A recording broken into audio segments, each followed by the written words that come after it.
tolong dikawal mereka.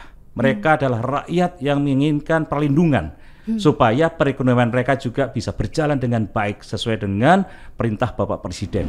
Kemudian ada mafia tanah, dia nggak bisa ngaku-ngaku. Kalau dia ngaku-ngaku, langsung kita pidanakan. Dan yang penting adalah komunikasi sosial yang biasa saya lakukan ketika menjadi Panglima TNI.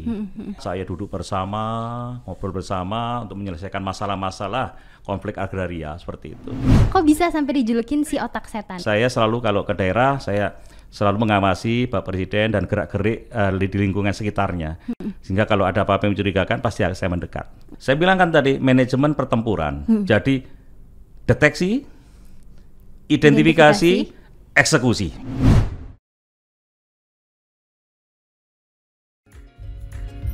Bincang-bincang seru di podcast Kabinet dan Setcap, mari dengarkan diskusi hangat berakhir. Halo kawan Kabinet, ketemu lagi di Podcast Kabinet dan Sekretariat Kabinet. Saya Nadira dari Sekretariat Kabinet yang akan menjadi host kamu pada episode Podcast kali ini. Untuk kawan kabinet yang mungkin belum tahu apa sih Podcast itu, jadi Podcast adalah podcast resmi Sekretariat Kabinet yang berisi ngobrol-ngobrol dan diskusi tentang berbagai topik, mulai dari kebijakan pemerintah, hot issue yang sedang berkembang di masyarakat, sampai profil para menteri, yang tentunya dikemas dengan penyampaian yang ringan dan santai. Nah, hari ini tamu saya adalah sosok yang sangat spesial. Kisah perjalanan hidupnya juga gak kalah spesial kawan kabinet. Beliau memulai karirnya di TNI Angkatan Udara sampai mendapuk pucuk pimpinan TNI tertinggi sebagai Panglima TNI pada tahun 2017 sampai dengan tahun 2021. Nah, baru-baru ini beliau dilantik sebagai salah satu menteri di Kabinet Indonesia Maju. Semua pencapaian hidupnya ini ternyata gak didapatkan dengan mudah loh kawan kabinet, tapi melalui proses yang berliku-liku dan juga jatuh bangun. Pasti pada udah gak sabar kan dengar ceritanya langsung? Kita sambut aja ya Menteri Agraria dan Tata Ruang atau Kepala BPN Bapak Hadi Cahyanto. Siap Bapak? Assalamualaikum Pak Hadi. Waalaikumsalam warahmatullahi wabarakatuh. Bonjour, comment allez-vous? Oh, Paris Français? Bapak. Nah, tapi saya nggak bisa balasnya lagi nih Pak. Berarti Bapak bisa bahasa Perancis ya Pak? Iya, bisa bahasa Perancis. Tapi kalau bahasa Perancis, je parle français mais beaucoup de oublié. Jadi saya bicara bahasa Perancis tapi sudah banyak yang lupa. Oh gitu Pak. Iya. Tapi masih ingat dikit-dikit lah ya Pak. Dikit-dikit, apalagi sama native kan langsung nyambung. Nah tapi jangan keterusan ngomong bahasa Perancis ya Kenapa? Pak. Karena saya cuma segitu aja bisanya. Cuma bisa greeting aja Pak. Tapi yang jelas saya mau mengajak kawan kabinet untuk mengenal Pak Hadi Cahyanto lebih dekat hari ini. Dan kita bisa mulai dengan melihat foto-foto dulu ya Pak. Boleh. Nanti Bapak bisa cerita juga tentang foto-fotonya. Iya. Oke Pak. Oke. Nah, ada apakah dengan belut ini Pak? Iya, ini jadi kalau saya ngelihat belut seperti di gambar itu ya, saya ingat masa kecil saya karena saya hidup di kalangan ya mungkin ekonomi paling rendah mungkin ya. Jadi masa liburan itu nggak saya gunakan untuk bermain, tapi saya dulu kan sekolah sampai dengan hari Sabtu ya. Jadi hari Minggu itu libur, hari Minggu teman-teman yang mungkin punya duit bisa tamasya kemana-mana, saya ke sawah ini mancing belut. Oh mancing belut ya Pak? Mancing belut, iya. Gitu. Apalagi kalau lagi musim hujan, wah luar biasa. Nah kita lihat foto selanjutnya ya Pak. Iya. Wah. Nah, ini tempe mendol ya Pak. Ada apa nih Pak? Ini sebetulnya mendol, ini buat dari tempe ya. Karena ibu saya kalau lagi punya duit itu beli tempe kemudian dimasak dengan bumbu-bumbu dan jadilah mendol ini. Memang kalau dengan mendol itu lebih kalau bahasa Jawa ngiwai. Jadi lebih lebih terasa itu. Jadi Pak. hanya dengan nasi anget kemudian dikasih mendol, wah seperti kita makan di restoran yang nomor 1 gitu. Tempe mendol ya Pak? Mendol iya. khas Malang ya itu Pak? Itu khas Malang, iya. Nah ini ada foto selanjutnya. Ini foto keluarga Bapak ya Pak? Ya, ini momen ketika saya baru saja mendapatkan amanah menjadi Panglima TNI. Baik, itu Pak. ada anak saya yang pertama yang perempuan, kemudian anak nomor 2 yang laki-laki sebelah kiri itu, dan itu cucu saya. Nomor 1 cucu saya. Yang anak Bapak yang laki-laki ini juga di TNI AU sekarang ya Pak? Iya, di TNI AU dan sama profesinya seperti saya di TNI Angkatan Udara sebagai penerbang. Oke, ini Bapak kelihatannya sangat dekat sekali dengan keluarga gitu ya Pak, melibatkan keluarga gitu untuk dalam setiap kesempatan gitu ya Pak. Ya, itu bagian dari hiburan saya setiap hari. Ketika capek gitu saya langsung ketemu cucu, sudah capeknya hilang. Oh, capeknya hilang ya Pak. Jadi udah kepikirannya main sama cucu aja jadinya ya Pak. Iya betul sekali. Menyenangkan hati. Iya. Nah sekarang ini ada foto selanjutnya. Ini kedua orang tua Pak Hadi ya Pak? Ini bapak saya sama ibu saya. Iya, Bapak bagaimana sih Pak kedekatannya dengan keluarga, dengan khususnya dengan kedua orang tua ya Pak? Ya, karena kita lihat orang tua saya ini adalah bagian dari yang membesarkan saya sehingga saya bisa menjadi seperti ini. Ya, karena prihatin terutama bapak dan ibu saya, sehingga saya benar-benar hormat kepada kedua orang tua saya. Saya tidak pernah sedikit pun membantah. Ya, jadi kalau dikasih tahu apa pasti saya laksanakan. Apalagi saya anak pertama, ya. Saya anak pertama, saya hidup dalam keluarga yang sangat tidak berkecukupan lah ya. Itu jadi mereka berjuang. Ya, Bapak datang dari keluarga yang sederhana tadi Bapak bilang ya Pak. Sederhana, iya. Dan Bapak mungkin dengan keluarga atau saudara Bapak juga dekat ya Pak, berarti sebagai anak pertama gitu, istilahnya ngomong ya Pak ke adik-adik. Karena adik saya semuanya 4, saya anak pertama, jadi saya terus memberikan bimbingan kepada adik saya supaya bisa berhasil hidupnya. Ya. Keren Bapak. Nah ini selanjutnya ada foto dengan ini ketika saya baru pensiun. Saya menemuin bapak saya, kemudian saya ajak jalan-jalan. Ini kan kelihatan saya model anak muda ya. Terus bapak saya kan selalu rapi dari dulu. Pakai jas gitu ya Pak? Ya, padahal mau saya ajak jalan-jalan pakai jas. Ya, akhirnya saya ajak jalan-jalan, senang. Ini momen yang tidak bisa saya lupakan karena pada waktu itu usia bapak saya sudah menuju ke 86 tahun. Oh, baik Bapak. Ya. Dan memang ya tadi dari cerita Pak Hadi saya dengar berarti keluarga atau kedua orang tua Pak Hadi ini sangat berjuang gitu ya Pak? Wah, luar biasa ya, karena survive untuk bisa menghidupi anak-anaknya yang kelima, 5 orang, sedangkan dari gajian seorang prajurit, dan pada waktu itu memang ya ada sedikit terlilit hutang lah ya. Oh gitu ya Pak. Sehingga gaji dan semuanya itu sudah seperti milik yang menghutangi ke saya. Mohon maaf ya, mungkin rentenir lah namanya itu. Ya, dengan saya hidup di sana serba kekurangan, dan ibu saya berjualan rujak. Bapak saya kalau ke kantor bawa pisang goreng untuk dijual di kantor. Saya juga kalau sekolah juga bawa pisang goreng. Jualan juga Pak? Jualan juga, seperti itu. Jadi hanya untuk bisa menghidupi keluarga. Ya. Baik Pak, kelihatannya memang struggling sekali ya Pak di masa-masa itu. Dan tapi ada nggak sih Pak mungkin momen yang tidak terlupakan gitu buat Pak Hadi bersama keluarga? Ya, yang bentuk karakter saya adalah kedua orang tua saya dan lingkungan ya. Lingkungan situasi seperti itu, sehingga orang tua saya selalu mengatakan jadi orang harus jujur. Ya. Kemudian yang kedua, menjadi orang itu harus berbuat baik sama siapa saja walaupun kita orang tidak punya. Nah, dua pesan itulah yang sampai sekarang saya bawa. Karena saya pada waktu itu memang ditempa dalam kondisi susah, sehingga 2 pesan itu benar-benar masuk di jiwa saya, dan saya tidak bisa menghilangkan 2 itu. Jadi pedoman hidup ya Pak? Iya. Walaupun sampai di tingkat menteri saya adalah orang biasa. Saya tidak memandang derajat gitu ya Pak? Saya berani duduk sama masyarakat. Kemarin saya kunjungan juga di tengah-tengah masyarakat, saya duduk bersama, ngobrol bersama untuk menyelesaikan masalah-masalah konflik agraria seperti itu. Oke, ini saya jadi terharu banget nih Pak, dan jadi rindu orang tua juga karena dengar cerita Pak Hadi. Oke, tapi sekarang kita mau bahas masa sekolah Bapak ya. Boleh, silakan. Nah, saya dengar itu Bapak dulu pas SMA jurusan IPA. Ya. Terus Bapak dijuluki oleh teman-teman sekolah sebagai si otak setan, Pak.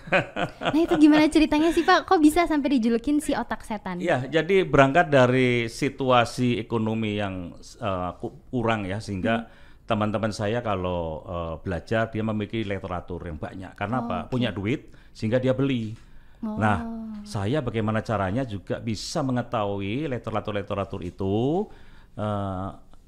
tanpa saya memiliki buku, sehingga saya main ke rumah teman, belajar bersama, dia baca saya dengarkan, dia ngobrol saya dengarkan, ya kan? Apalagi ada pelajaran yang sangat susah pada waktu itu kan kimia ya. Kimia harus menghitung dan sebagainya. Sama, saya juga ngerasa kimia susah banget Pak. Itu seperti itu. Saya ngelihat bagaimana rumusnya, dan harus beli tabel itu kan yang kimia. Oh iya, tabel periodik ya Pak. Periodik. Saya kan nggak bisa. Ya akhirnya saya gambar sudah. Saya ingat-ingat. Ya, Pak. Saya ingat-ingat. Oke. Nah di sekolah setiap ujian saya nilainya selalu bagus. Lah yang punya buku itu selalu di bawah saya. Nah gitu, teman-teman saya bilang, wah dasar kamu otak setan. Nah itu akhirnya terkenal otak setan. Padahal sebetulnya ya kepingin dengarkan, belajar. Jadi mereka menganggap bahwa tanpa buku kok bisa. Dia tidak tahu kalau saya itu adalah orang yang senang mendengarkan. Termasuk sampai sekarang kalau ada siapapun bercerita perintah dari mana saya dengarkan semuanya. Ini luar biasa banget Pak, karena saya dengarnya kalau misalnya si otak setan kayak serem gitu Pak. Tapi taunya ternyata positif banget loh kawan kabinet. Oke Bapak, ini tadi udah ngomongin masa sekolah. Kita mau ngelihat satu video dulu ya Pak. Oke, kita tonton dulu videonya. Saya meresmikan pesawat N219 sebagai pesawat Nur Tanyo. Assalamualaikum warahmatullahi wabarakatuh.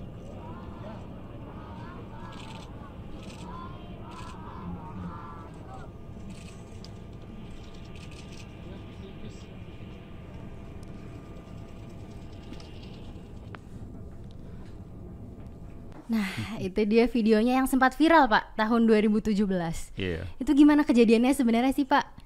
Iya, kembali lagi bahwa setiap ada kegiatan, saya kan dulu adalah sebelum menjadi itu Kepala Staf Angkatan Udara, jadi Sesmil, saya kan selalu mendampingi Pak Presiden. Jadi apa yang Pak Presiden sedang apapun, saya selalu memperhatikan. Jadi gerakan apa saya perhatikan, karena saya juga sebagai Sesmil juga memenuhi tugas untuk mengamankan Bapak Presiden. Nah, pada waktu itu saya terus melihat sekitar kiri kanan, selesai Bapak menyampaikan amanat, tangan Bapak kan lihat kanan begini. Gesturnya ya Pak? Itu menunjuk ke ajudan, tapi ajudan tidak tahu apa yang dimaksud oleh Bapak Presiden. Saya dari jauh sudah tahu maksud Bapak Presiden adalah ada anak kecil muntah. Oleh sebab itu saya langsung lari, tapi ajudan lari bukan lari ke anak, tapi lari ke Presiden. Iya, karena tidak dia tahu maksud Bapak Presiden. Nah, situ loh enggak. Nah, jadi kebiasaan inilah saya selalu kalau ke daerah saya selalu mengawasi Pak Presiden dan gerak-gerik di lingkungan sekitarnya. Sehingga kalau ada apa-apa yang mencurigakan pasti saya mendekat. Oke, ini kalau saya tangkap Bapak itu berarti bisa melihat atau memahami gestur pimpinan dengan sigap seperti gitu ya itu, Pak? Kira-kira. Karena Bapak langsung sigap, datang langsung menggendong anak tersebut gitu ya Pak? Oke. Nah Pak, ini kalau kita ngomongin tentang tahun 2021 kemarin, Bapak ini ditunjuk oleh Bapak Presiden sebagai Komandan Lapangan di MotoGP Mandalika. Dan ini acara yang begitu megah dan keberhasilan penyelenggarannya ini ya semacam menorehkan tinta emas gitu Pak untuk Indonesia. Saya mau ngucapin selamat dulu nih Pak untuk Bapak. Terima kasih banyak Dira. Ya, dan kemudian Bapak juga punya peran penting tentunya di acara tersebut. Tapi ada nggak sih Pak mungkin satu momen yang menurut Bapak tidak terlupakan selama menjadi komandan acara tersebut? Iya, memang ada satu momen yang saya tidak lupa ketika pada hari H sebelum Bapak Presiden datang, pagi-pagi saya sudah di lapangan. Ngecek, kebetulan saya sudah tahu kira-kira yang akan terjadi permasalahan adalah di parkir timur atau parkir barat. Tapi pada waktu itu memang masuk dalam perhitungan saya adalah parkir timur. Kemungkinan akan terjadi jam. Oh, sudah ada prediksi ya Pak? Prediksi, karena saya di sana udah 3 bulan, kira udah tahu. Ketika saya menuju ke sana benar terjadi crowded. Oh, oke. Jadi stuck gitu ya Pak? Nah, disitulah saya langsung turun, kemudian ngajak anggota saya pada waktu itu, yang ikut saya untuk mengatur lalu lintas di situ. Bapak ikut turun ikut juga turun. Pak? Tapi kan tidak ada mic, bagaimana? Ternyata di mobil saya itu ada alarm yang bisa kita gunakan untuk pengeras suara. Sehingga di situ kebetulan supir saya juga langsung turun, memerintahkan maju, hop. Nah itu saya ketawa. Waduh, ini kesan yang benar-benar tidak bisa saya lupakan. Saya turun, ngajak anak buah, langsung ngatur lalu lintas dan kami bersyukur lalu lintas semuanya bisa berjalan dengan lancar. Alhamdulillah ya Pak, jadi lancar lagi. Nah ini ya Pak, ada beberapa foto-fotonya Bapak ada di MotoGP Mandalika sebagai komandan lapangan. Dan ini terlihat ceria sekali nih Pak, di sini sedang Ya dengan Pak Kapolda ini, ya, kemudian Kadisub, karena ini sudah kurang lebih 2 minggu sebelum hari H, saya ngecek di lapangan, semuanya berjalan lancar sesuai dengan skenario saya. Ya. Jadi saya ketemu mereka, saya senang. Mudah-mudahan 2 minggu lagi apa yang kita rencanakan ini bisa berjalan dengan lancar. Alhamdulillah. Dan saya sudah tahu kira-kira akan terjadi apa, itu sudah tahu karena berdasarkan simulasi-simulasi. Sudah ada prediksi-prediksi sebelumnya gitu seperti ya Pak. Itu. Oke. Nah Bapak, sekarang kita mau bahas peran Bapak sebagai menteri. Pada tanggal 15 Juni kemarin, Bapak ditunjuk atau dilantik oleh Bapak Presiden Jokowi sebagai Menteri Agraria dan Tata Ruang atau Kepala BPN, Pak. Dan ini mungkin amanah baru, jabatan baru yang berbeda dengan karir militer Bapak sebelumnya. Walaupun sama-sama mengabdi untuk bangsa dan negara ya Pak. Dan saya ingin tahu bagaimana sih Pak kesan Bapak saat ditunjuk oleh Bapak Presiden Jokowi sebagai Menteri ATR atau Kepala BPN ini? Ya ketika itu saya H-1 sebelum dilantik, Spri telepon saya ketika itu jam 17:10, saya ingat saya sedang olahraga. Oh, Bapak masih inget jamnya ya Pak? Iya, setelah itu ada berita masuk, saya lihat loh kok dari Spri Presiden, saya tanya kalau bisa 17.30 sudah di istana karena harus menghadap Bapak. Jadi sisa waktu kurang lebih 30 menit, saya langsung pakai baju, ngebut masuk istana. Di sini ditanya wartawan, Bapak mau jadi menteri? Oh saya nggak tahu, saya kaget ini mau dipanggil presiden, saya nggak tahu mau jadi apa. Wartawan ada bertanya-tanya ya Pak? Iya bertanya-tanya, saya terus terang nggak tahu. Nah, ketika disampaikan, diterima oleh Pak Presiden dan disampaikan akan mendapatkan jabatan baru sebagai Menteri ATR dan Kepala Badan Pertanahan Nasional. Saya mengucapkan terima kasih dan langsung tercetus. Wah ini ilmu baru Pak Presiden, langsung begitu. Presiden menyampaikan, loh pengalaman Panglima TNI lah yang nanti bisa dibawa ke sana karena biasa di teritorial dan kalau bikin laporan selalu detail permasalahan-permasalahan di lapangan. Nah itu kira-kira yang pertama kali saya sampaikan kepada Bapak Presiden sebelum dilantik. Baik Pak. Dan saya ingat setelah pelantikan kemarin itu Bapak Presiden menyampaikan bahwa pengangkatan menteri baru ini berdasarkan pengalaman, rekam jejak dan juga skill manajerial gitu Pak. Ada nggak sih Pak mungkin pesan khusus dari Bapak Presiden mengenai amanah ini sebagai Menteri ATR atau Kepala BPN gitu Pak? Dan mungkin apakah Bapak punya strategi untuk menindaklanjutinya? Ya memang perintahnya adalah yang pertama agar program PTSL sertifikat ini dilanjutkan sesuai dengan target 126 juta. Saat ini sudah terrealisasi sebanyak 80 juta. Kemudian yang kedua adalah menyelesaikan konflik agraria ya, dan yang ketiga adalah menyelesaikan tata ruang IKN di Balikpapan. Nah, ada 3 itu ada ya 3 ya, tapi saya langsung bilang ini saya kira mudah dengan manajemen pertempuran, manajemen perang gitu. Kalau manajemen perang kan ada deteksi, identifikasi, eksekusi. Nah itu sudah kemarin dalam 1 minggu sudah saya laksanakan dan di 3 tempat semuanya berjalan normal dan selesai masalah di daerah. Mantap Bapak, itu berarti menggunakan skill Bapak tadi di militer itu ya Pak? Ya, saya harus melihat situasinya, saya pelajari, saya masuk dari mana, seperti itu. Dan yang penting adalah komunikasi sosial yang biasa saya lakukan ketika menjadi Panglima TNI. Ini kalau kita lihat foto Bapak terlihat semangat sekali nih Pak saat pelantikan. Kayaknya optimis sekali gitu Pak. Iya, kebetulan ada teman-teman juga dari media. Ketika saya dilantik menjadi Panglima TNI dengan gestur yang sama seperti ini. Iya, jadi seperti setting saja padahal enggak. Padahal enggak sadar juga ya Pak. Karena saya kalau disapa wartawan itu selalu angkat 5 jari atau seperti ini. Itu seperti kebiasaan kalau di TNI Angkatan Udara sebelum terbang, begitu semua selesai kan pasti kasih kode thumb up. Sebelum terbang gitu ya Pak. Bapak ada nggak sih pengalaman saat Bapak pertama kali dilantik menjadi Menteri ATR atau Kepala BPN ini yang tidak terlupakan Pak?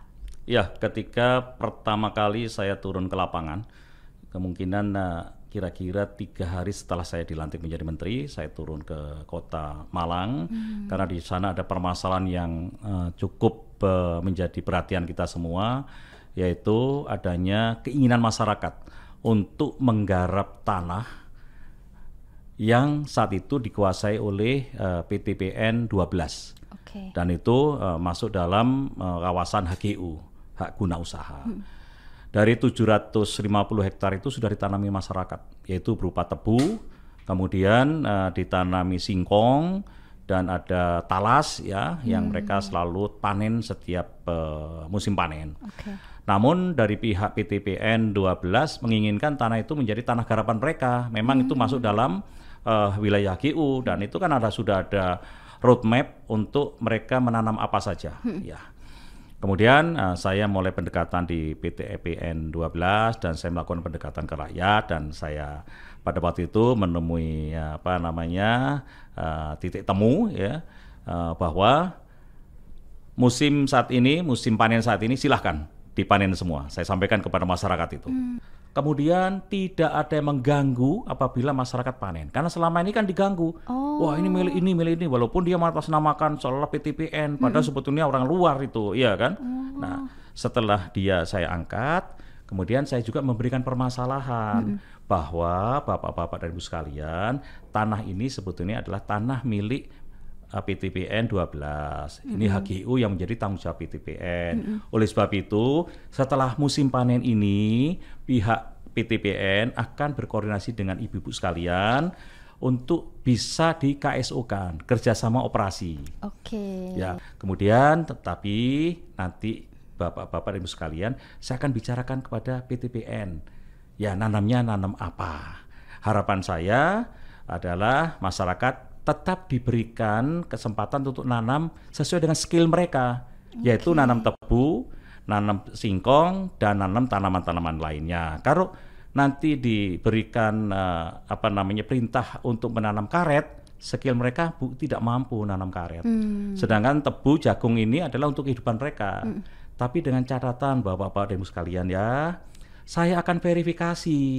Betul nggak yang nanam ini adalah masyarakat sekitar sini?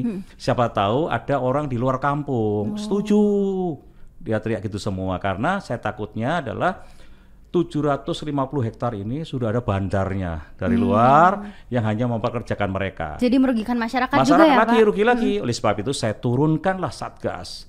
Saya panggil dan Ramil, Dandim, kemudian Kapolres, Dandim, Kajari, tolong dikawal mereka. Mereka adalah rakyat yang menginginkan perlindungan supaya perekonomian mereka juga bisa berjalan dengan baik sesuai dengan perintah Bapak Presiden. Itu pengalaman di Malang. Sama halnya pengalaman di Kediri. Ada lagi, Pak? Ada lagi. Kediri. Jadi 300 hektar itu udah selesai HGU-nya. Masyarakat menginginkan HGU tidak diperpanjang. Oke. Akhirnya saya datangi di sana, di pelosok begitu. Saya lihat karena memang HGU itu dibagi 3. Ada disewakan ke penyewa yang kuat duitnya, tanamin tebu, disewakan lagi ada penyewa yang kuat duitnya ke menanam nanas, yang satu lagi di situ udah ada bukti ikatan jual beli.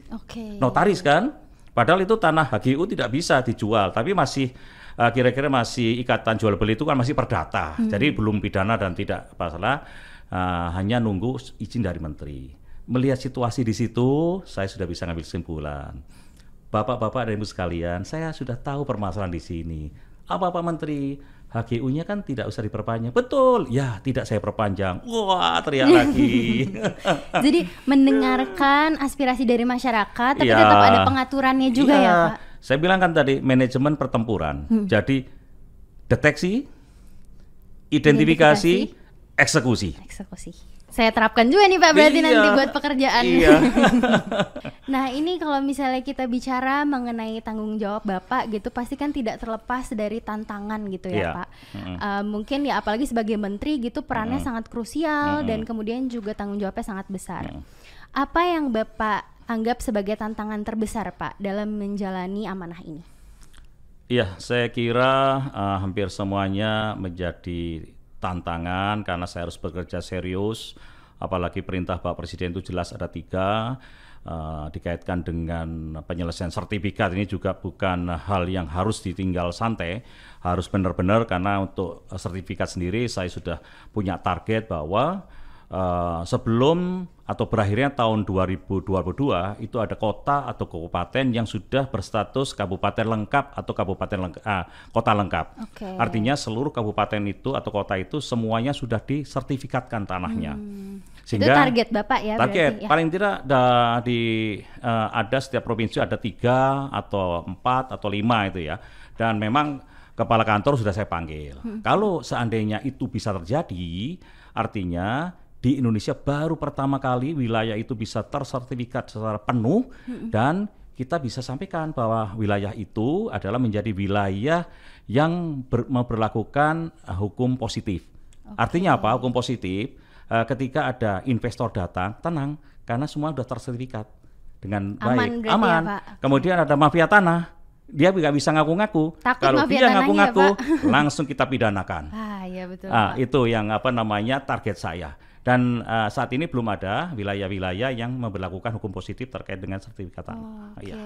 Nah, kalau tadi ngomongin target Pak, kayak Bapak terlihat optimis sekali. Tapi kalau saya tanya kira-kira dari skala 1 sampai 100, kira-kira seberapa optimis Bapak untuk mencapai target tersebut? Untuk mencapai target, dengan kondisi saat ini dan situasi di lapangan yang ada, itu saya katakan 95% saya berani mengatakan itu. Ya. Kan yang 5% adalah persentase kegagalan, ada ini itu hanya kurang lebih 5%. Karena saya harus turun ke lapangan. Apa sih Pak sebetulnya yang menjadi perjuangan terbesar Bapak hingga titik saat ini? Saya lahir dari orang biasa. Kemudian saya tumbuh juga dengan serba kekurangan sehingga orang melihat saya pasti sebelah mata. Ya, alah kamu seperti itu masa bisa. Meremehkan ya Pak? Nah, dengan ketekunan saya optimis bahwa saya bisa meraih bintang. Itulah yang menguatkan dan termasuk doa orang tua. Karena setiap ada permasalahan saya sampaikan ke ibu saya, bapak saya, ora popo, itu bahasa Indonesianya ya tidak apa-apa, pasti akan ada jalan. Bapak sama ibu berdoa dari belakang. Nah, itu menguatkan, langsung bisa berhasil. Saya terharu lagi nih Pak mendengar cerita. Berarti doa orang tua itu sangat sangat ngena di Bapak dan berpengaruh gitu ya Pak. Betul sekali. Dan sampai sekarang Bapak, saya rasakan itu hanya doa orang tua. Memang doa orang tua memang dahsyat. Oke Pak, ini dari tadi saya ngobrol sama Bapak, energi dan semangat positif Bapak itu nular ke saya. Dan saya ini sebagai perwakilan generasi muda jadinya kayak malu gitu Pak, kalau misalnya saya cuman males-malesan aja atau mungkin saya tidak berkontribusi untuk negara. Boleh dong Bapak kasih tipsnya buat kawan kabinet khususnya yang generasi muda, kalimat penyemangat juga supaya tetap tangguh dan juga semangat untuk berkontribusi untuk negara supaya nggak jadi kaum rebahan aja Pak. Saya senang kalau bicara dengan generasi milenial. Ya, saya selalu mengatakan fokus dengan dengan pekerjaannya dan harus ciptakan inovasi. Tadi pagi saya manggil anggota saya yang milenial, saya challenge dia. Kamu bisa nggak merealisasikan keinginan saya bikin sertifikat secara elektronik? Bisa. 4 permintaan saya. Yang pertama adalah bisa mengimplementasikan tanda tangan elektronik. Kedua, bisa mengimplementasikan segel elektronik. Yang ketiga, bisa mengimplementasikan cap elektronik. Dan yang keempat, bisa mengimplementasikan materi elektronik. Kan ada materi yang elektronik ya. Pak. Saya bilang, kalau bisa seperti itu, maka kaum milenial sudah bisa mengamankan wilayah Indonesia, khususnya adalah kita mengamankan dari mafia tanah, ya kan, rakyat terlindungi dan sebagainya. Dan itu banyak menguntungkan karena apa? Karena kita ada yang mengaku milik tanah, kita dicek secara batas, gitu elektronik, itu kelihatan batas, luas, koordinat, ini punya hati. Pak. Jadi digitalisasi itu penting juga ya sangat Pak? Penting, sehingga begitu dicek lagi, benar punya hati, iya, mana orangnya, ini Pak Sehadi, dicek, kan ada link dengan Kementerian Dalam Negeri, wajahnya, oh ya miliknya hati. Gitu. Ini akan melindungi. Sudah saya tantang, saya bilang konsep kira-kira 2 minggu selesai. Dan tantangannya diterima Pak? Iya, saya bilang saya ingin tantang kaum milenial. Saya bilang begitu, ya, oh siap Pak, saya laksanakan, bagus. Luar biasa sekali saya mendengar kisah Bapak dari awal tadi. Yang jelas yang bisa saya tangkap adalah tidak mudah untuk menjadi seorang Hadi Cahyanto karena perlu usaha, kerja keras dan juga perjuangan Pak. Saya juga belajar banget dari Pak Hadi tadi bahwa ya tadi doa orang tua itu kunci ya Pak. Iya, kunci. Dan juga tadi semangat untuk meraih cita-cita atau keinginan itu yang jadi paling penting ya Pak. Iya. Terima kasih banyak Terima kasih Bapak. banyak Dira, terima kasih. Dan terima kasih juga untuk kawan kabinet yang udah menonton dan mendengarkan podcast episode kali ini. Mungkin bagi kawan kabinet yang punya ide atau saran ada topik apa atau bintang tamu siapa yang bisa diundang ke podcast episode selanjutnya, boleh banget langsung aja tulis di kolom komentar di bawah ya. Dan jangan lupa untuk subscribe, like, dan share YouTube channel Sekretariat Kabinet dan dengerin bincang-bincang ini melalui platform Spotify. Tunggu episode podcast selanjutnya. Saya Nadira pamit dulu. Bye kawan kabinet. Bincang-bincang seru di podcast kabinet dan Setkap, mari